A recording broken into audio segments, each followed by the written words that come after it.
리플 분석 시작하겠습니다. 네, 리플 단기적인 모습 좀 말씀을 드려보려고 하는데요.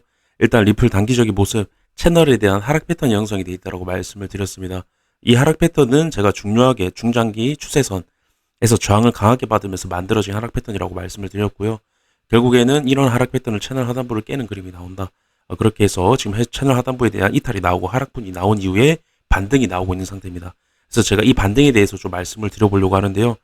지금 잘 보시면 단기적으로 헤드앤숄더에 대한 부분이 형성이 됐었습니다. 그래서 오른쪽 어깨는 이 채널에 대한 이탈 이후에 이 추세, 하단부 추세에 대한 하락분에 대한 되돌림 과정 속에서 만들어진 어깨인데요.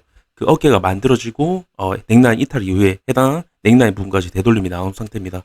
제가 어떠한 채널이나 헤드앤숄더나 어떤 추세에 대한 이탈이 나왔을 때 강하게 메꾸는 과정은 되돌림의 과정, 저항을 확인하는 과정이기 때문에 더 큰 하락을 하기 움직입니다. 라고 말씀을 드렸는데요. 제가 오전에도 이 하락 패턴 채널 이탈이 나왔을 때, 이 반등이 나왔을 때 해당 구간에서 저항을 확인하는 과정이기 때문에 더 큰 하락이 나온다라고 말씀을 드렸던 부분이 있습니다.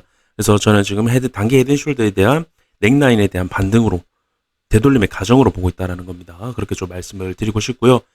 그리고 중요하게 좀 말씀을 드리고 싶은 부분은 일단 가파르게 올라왔던 부분에 추세에 대한 이탈이 나왔다라는 겁니다.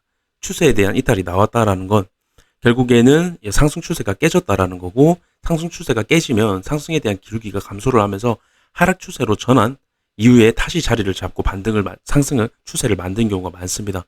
그래서 제 관점 좀 말씀을 드리면요. 해당 중요 구간에서 이 가팔랐던 어떤 상승 추세에 대한 이탈이 나오면서 다음 상승 추세는 해당 구간이고요.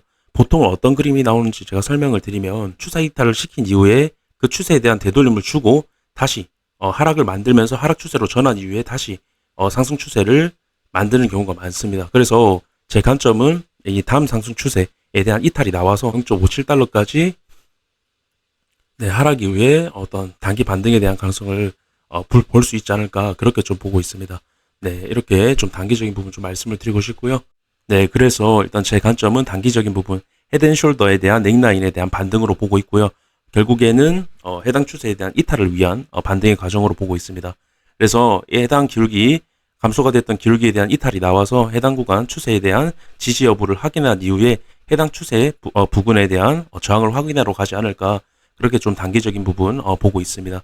단기적인 부분 이렇게 좀 말씀을 드리면서 영상 마무리하도록 하겠습니다. 감사합니다.